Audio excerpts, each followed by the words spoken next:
Support the channel on patreon.com/manlightfoot.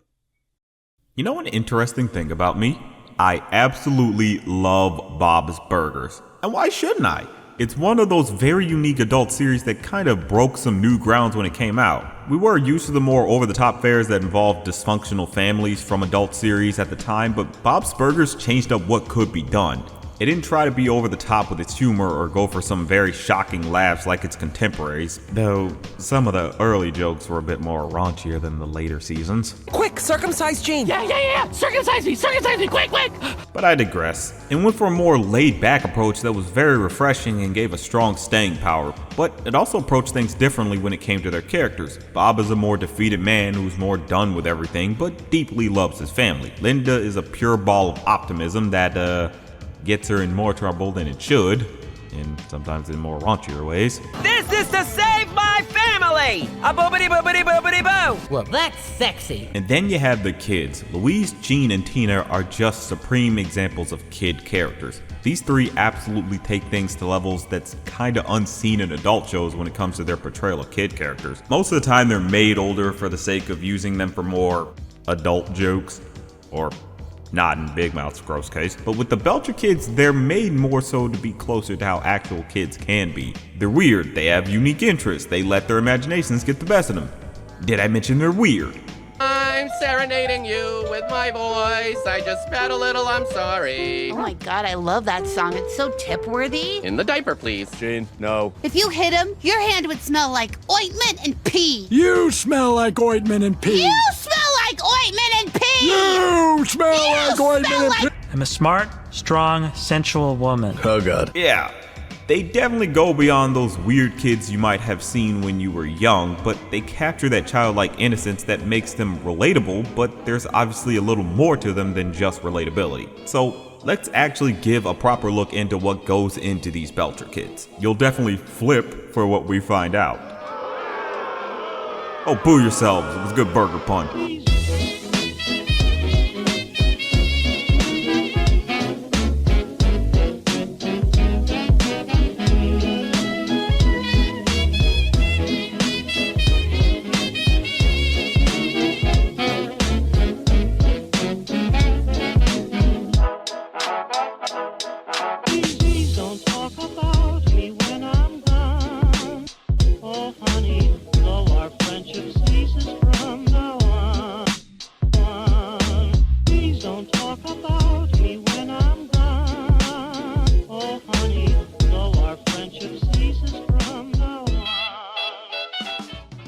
Now, the Belcher kids definitely fit the idea of being kid characters, so that would also imply that they probably aren't the wisest when it comes to surfing the internet. So that's why Bob and Linda should use Atlas VPN. Atlas has the means to block all sorts of nasty malware and ads from attacking your computer. It can block all sorts of trackers that scour the internet so you can browse and shop online without your data being traced. You can also use this VPN to access certain shows that you wouldn't be able to in your country on Netflix or other streaming services. Just change your country of origin and you can watch all those shows or movies you wouldn't regularly have access to. And right now, Atlas VPN is running a huge discount. It means you can get a 3-year subscription for just $1.99 a month with a 30-day money-back guarantee. Time is running out, so get your deal by clicking the link in the video description below. There's so much Atlas VPN can do for your online safety, so don't miss out on such a great deal. I'm definitely gonna watch all those foreign shows I couldn't see before. Or you can use it to watch Mike, Lou, and Og on a foreign HBO Max. I don't know, I don't judge. It's not just a thought that you should go to the link and get in on this 3-year subscription deal. I wanna say thank you to Atlas VPN for sponsoring this video, and now let's get back to it. Oh, do you have the ability to make 13-year-old girls poop out keys? He might. Don't look in his eyes. This guy's trying to make my sister poo. No, I am not. The Belcher kids certainly bring something unique when it comes to them as characters. They're not your average kids you'd see in any form of media. Trust me on that one. Most of the weird stuff they say and do put them above others on an awkward kid scale. Sure, Gene still invited me to surf in bubble bath chicken nuggets, but we didn't have our usual bubble bath chicken nugget banter. It was all business. Please tell me he told you we had to stab somebody. He did. Yes! Let's get stabby, Flabby! But it's obviously not a bad thing. In fact, it's what adds a great sense of charm to them as characters. The even cooler thing about them is how they work individually. Let's start with Louise. She's certainly a let's be kind and say a different type of kid character. She's nothing short of a tomboy with her more gruff personality. She doesn't do the more typical stuff that girls at her age would be associated with, save for her unusual crush on a boy band member. She definitely doesn't act as innocent as you think. Like, imagine the sassiest kid ever, and that sums up Louise. I got off to buy lip gloss because the boat didn't have my brands. That's lip gloss? I thought you'd always just finished eating rotisserie chicken. You've been working your you-know-what off? I've been working my ass off! Give me the phone. Give me that phone back. Give it to me! You're being so rude right now! Ow! Let's be real for a second. If she were raised by black parents, she'd be living in the hospital. Not to mention her keen sense of troublemaking. Usually she lets her imagination get the best of her on certain things. Like that one time she thought she was going to be principal for a day, but found out it was more of a figurehead position. Little girl managed to take over the whole school because of that, though. You cannot deny her from her kid fantasies. She will make them happen. But the nuances to her are what's fascinating. She hides behind a tough exterior, but deep down she's still a little kid with major insecurities. We've seen many cases involving her feeling down about something. A notable case is when she tried to get out of getting a filling for a cavity she had. Now she tried to put on a front and act like she wasn't scared, even though she literally ran away, but let's ignore that for now. By the end, she finally faces her fear when she experiences the real pain of keeping that cavity after eating some ice cream. That poor child had to learn the hard way. But she finally puts aside her pride and admits she's afraid and lets the dentist fill in the cavity. She's not above knowing when she's beat on certain issues. There's even a remorseful side to her that she's reluctant to let out. Calling back to that principal episode, she was faced with having to fire her student counselor, Mr. Frond, but something deep down told her that's not right, even though they're basically always at odds. That and the replacement for him was pretty uncaring about his job. She chose to do the right thing even though she knew there were benefits for her, and this is just a common thing that you see from her throughout the whole series. Now let's move to the middle child. To the left, to the left. Not that kind of moving, but whatever. Now, Gene is certainly a unique brand of odd, especially with his more raunchy quips that he gets off from time to time. All right, Bob. Thank you for all the water. I don't know why I'm so parched. You're a thirsty bitch. Gene, don't say that. Why not? Or we could, I don't know, maybe go by, who has the biggest ding-dong? Gene. That boy is one wrong person away from getting a sexual harassment case against him, I mean it. He definitely embodies that I'm comfortable in my own skin energy. I mean, the boy started his own weird band where they use straws to make music. He's very much a guy who will commit to whatever he wants. He doesn't really let things or others get him down. He's not one to let others dictate how he should live, but he's far from stubborn on that front. When it's made known to him that he's starting to irk the people he cares about, he changes up. A major example was when Gene was acting out because he really wanted his mom's attention. Now, of course, he acts like a total brat the whole time, but in the end, he comes to realize his mom has a life outside of him. Also helps that she was clearly reaching a breaking point with his crazy ass. Now, with the way Gene is, you would think he's a bit immature for his age of 11. Okay, maybe not. But you might believe he doesn't have any sense of responsibility to him, but that's not really true. There was a moment where he got banned from a music store, but instead of just throwing a tantrum, he handled the situation pretty well and actually got himself unbanned. But it doesn't stop there. There was one time when Gene was co-hosting the school morning announcements with Courtney, and he basically had to choose between dating her or doing the announcements since their romance was causing them to fail. He actually chose to let her go in the end since she really wanted to keep doing the announcements. That's a level of responsibility that Gene showcases strongly. It adds a sense of well-roundedness that a lot of goofball characters sometimes might not have. Gene proves to be an exception in many cases. Now we come to Tina. She's basically a ball of puberty gone wrong and wild. From writing up friend fiction to constantly being obsessed with boys' butts, she embodies teenage awkwardness. She has plenty of confidence issues where she doubts herself, but she clearly has a want to be confident in who she is and what she believes. Though that doesn't stop her from getting sassy with people. Tina, you need to take that off right now. Sparkle jelly bracelets are my thing since yesterday when I bought it. Yeah. Tammy, I understand you're disappointed. I'm a little disappointed too. Before I saw it on you, I thought this bracelet was classy. Damn! Or even in some cases violent. I warned you, skank! That girl is a peach. But her awkwardness can be something that gets her in trouble a lot of the time. Like this one time when she sat next to some sleeping guy and pretended he was her boyfriend. Everything spiraled out of control when the dude's friends showed up and mistook her for his girlfriend and think he's cheating on her with another girl who actually is his girlfriend. It's just All types of levels of what? The whole situation is just a perfect epitome of secondhand embarrassment. Now, of course, you would think her awkwardness would get in the way of her being a nice person, but you'd be wrong. Like, incredibly wrong. So, shame on you for thinking that way. Oh, the shame of it. But enough talking about your follies. Tina has been able to overcome her anxieties in order to help others. There was this one time when she was part of a school troop that warned about the dangers of mono, and she had to be a fall guy to scare the school. It completely ruined her rep, but most importantly, it put a bad sense of fear in everyone. Now she ended up taking it upon herself to actually do the right thing and put out the proper information on it, since Mr. Fron wanted to be a hoe and lie about what mono actually does. Though, she could have gone about doing the right thing without having to kiss everyone. And now I'm going to kiss everyone in this row. What? Tina, no! No, Tina! Puberty, people. Not even once.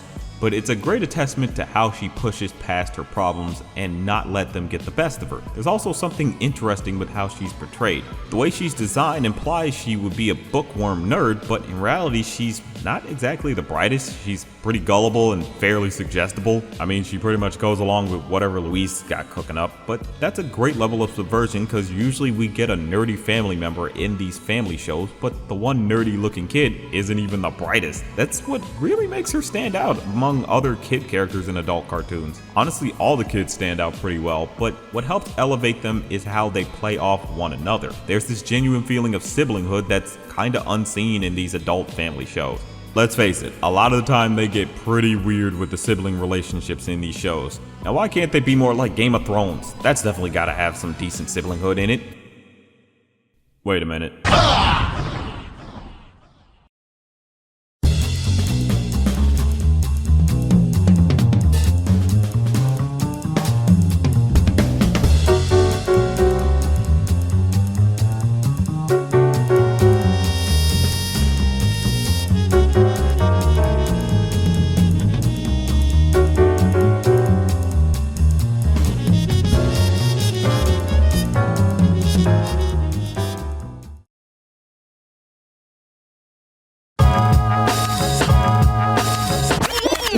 If you had the chance to make a treasure map in a shape, what shape would you make it? But Exactly! It's not rare to see siblings have some form of bonds between them in adult family shows, but the Belcher siblings certainly show it off in ways that can feel more real than most others. You freaking idiot! You don't hug for luck in the theater! Shush. I'm sorry, baby. Shush. I didn't mean it, baby. You know how I get before a big show? You know how I get? While that is certainly a way of showing it off, it's not the way. Why? What I mean with them is they're almost joined at the hip in terms of stuff they get into. You are pretty much guaranteed to see them together, at the very least end up having to run into each other at some point in an episode, but what is pretty great about them is their interactions with one another. The way they talk to each other leaves nothing to the imagination of whether or not they're siblings. Just the level of sass alone makes it clear. Jawbreaker may be going up the mountain with you, but it is coming down with me. what was that, Louise? I couldn't hear you with my jawbreaker in my ear. Get it out of there! Not to mention the fact that it's pretty funny how they talk to each other. It's basically a stitch every time. Oh crap! Mom! We forgot about Mom! Damn it, Tina and your stupid English cottage! Easy there, puppy hag. Puzzle putts? Ladies, please, you both really messed up tonight. It invokes that level of sibling rivalry that honestly feels like something many of us could relate to. Thankfully, it's not a full rivalry because Gene and Tina would not make it out. Yeah, I said it. But things go beyond just their playful quips to each other. There's also their level of family bonds that shines thoroughly. Just Gene and Tina alone have like the best brother-sister banter between them. You hate brushing your teeth by yourself. That's why we do it together. We're the Supreme Court brushtesses. It's crazy to think they never gave an episode dedicated to them. Seriously, as of this video, there's no Gene and Tina-centric episode. But even without it, they still come across as well-connected siblings, just an eccentric duo that has the best interactions. Honestly, all of them do. It's what elevates the more down-to-earth tone the series goes for, and it's pretty unique how it does it. There are moments between the characters that have them really step in as siblings, even when it seems like it might be a bit out of their forte. A personal favorite of mine is when Gene actually had to step up and be a big brother for Louise. In that episode, Gene basically had to, for the first time, babysit Louise, and it doesn't go as well as you think it would, obviously. Louise ends up convincing Gene to drop an old expired melon in the back alley of their home, which Gene just kind of goes along with anyway. But in doing so, Louise ends up managing to mess with her rival Logan by complete accident by dropping that melon on him. Because of that, she's gonna get a reverse Norwegian stink hold. It sounds worse than it is. Louise runs around the wharf trying to avoid Logan, with Gene running with her, but soon they get cornered and Louise is basically at her most vulnerable because she's genuinely scared out of her mind for what's about to happen to her. Side note, this is one of the reasons why people need to stop shipping her and Logan. I mean, aside from the fact that he's a freaking high schooler, the boy literally made her cry in fear. Like, come on now, you weirdos. But anywho, Gene does the older brother thing and takes the armpitting for her. It's kinda intense with the way they do it. Like, you genuinely feel a little uneasy watching it. Even though, at the end of the day, it's someone being forced to sniff armpit.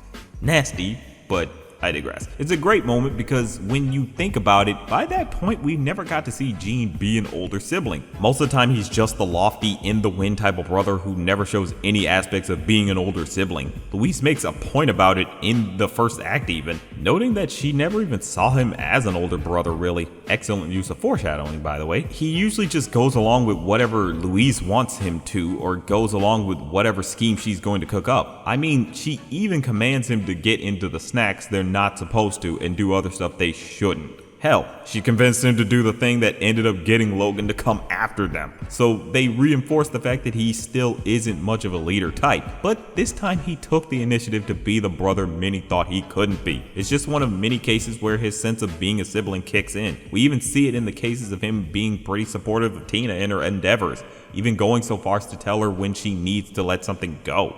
Tina, honey, it's pretty obvious Jimmy Jr.'s not into you, and I'm usually not that good at picking up on vibes. Did you know Mom and Dad were a thing? Straight up gave Tina the best advice she could ever get. Too bad she still pursued that boy after this. Seriously, just give up on him. His father's an insurrectionist. Oh, sick! Now, it's not surprising to see that more aloof Belcher siblings step up. This even happens with Tina, who is almost always a nervous Nancy or just way too scared to get out of her comfort zone.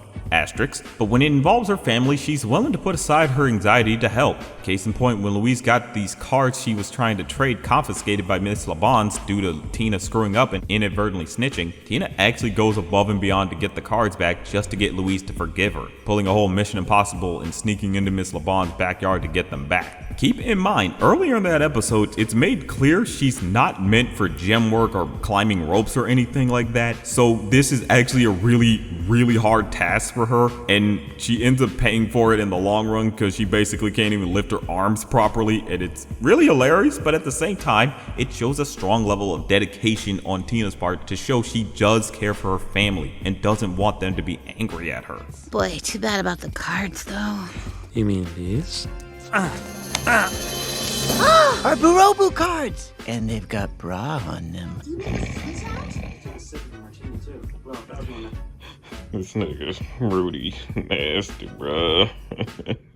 This puts into perspective how much Tina is willing to go to make things right with her siblings, as well as how she'll put others before her at the risk to herself. It's just great selflessness on her part that just makes her a true gem among others. Now, of course, Louise also doesn't just let her siblings do all the heavy lifting. She gets good moments where she sticks up for her siblings. Noting back to that music store episode, when Gene got banned, Louise took it upon herself to actually get revenge for him. Obviously without his approval, but it's the thought that counts. She goes above and beyond with pretty weak schemes to get back at the music store owner. Seriously, she does stuff like, oh, everyone go in and just play an instrument without buying it. It's like, only a kid could think of something that simplistic. I mean, it's annoying. I definitely probably would be annoyed too if I was that music store owner, but it's a pretty weak revenge scheme. But at the end of the day, she is 9, so of course she wouldn't have the best means to fight back. But it speaks to how she doesn't let anything stop her from sticking up for her siblings. Hell, a more simple but effective case is whenever somebody insults Tina, she quickly insults them back to pretty damaging results. Tinabot, the sign says no motorized vehicles on beach. Oh my god, you are a motorized vehicle! It also says no trash on the beach, Tammy, so what are we gonna do here? Louise puts on a facade of not caring, but deep down she loves her siblings deeply. She clearly sacrificed anything for them if it meant keeping them happy. But that doesn't mean she won't get a bit slap happy with them in return. Have you heard of herpes? Have Yes. you? Do you know what herpes feels like on your mouth? Yes? What? What is it? What? Like, cuts on your mouth. That sounds right. I'm gonna slap Jean. Ow! Well, there's gotta be some level of balance to her niceness, I suppose. It really speaks to how much there's a deep sense of care in all these characters, especially when you think about how much they're able to embody about every facet of childhood. Yep. Here it is. Sorry, T. We wanted to get you something better. Oh, guys, this is the best gift you could give me. Unless you're setting me up for my real gift. We're not. It's not crazy to assume that each Belcher sibling takes in every aspect of being a child. It's honestly what makes us relate to them on different levels, from Tina dealing with puberty in weird and sometimes unorthodox ways, to Jean dealing with being odd but loving himself and not letting people bother him, to Louise wanting to be the older type with how she tries to tackle situations but just has a calling to being young. It's something I feel makes these characters timeless. Sure, they'll mention something that might exist IRL, but the attitudes and the way they carry themselves is how they feel like they can belong in just about any time period. Especially since, hell, they have a lot of stories where they talk about themselves or surrogates of themselves being in different time periods, and yet they still somewhat fit, granted in very weird ways. Individually, they bring their own personal portrayals to being a kid, but together, they're able to make a complete experience of being young. They're able to complete each other's aspects, you know, for better or worse. Get it off! Get it off! Why do we do this? It pinches! It pinches! This can't be safe for babies! Together, they can very much be agents of chaos, but still, they are an amazing trio that's very unique. To that great sense of connection to their parents, which sadly I couldn't touch upon because this video was long enough, to the bonds between them, to their amazing individualities, the Belcher siblings are a superb case study on what goes into making great kid characters. They aren't a perfect mold, especially since they're so distinct, but they absolutely bring something special that makes them one of a kind, and I think can inspire many others. But what are your thoughts on the Belcher siblings? Do you connect to their mannerisms or wacky personalities? Or do you have any personal moments of their siblings-hoods that you want to reminisce about? Let me know in the comments, and always remember, it's just a thought.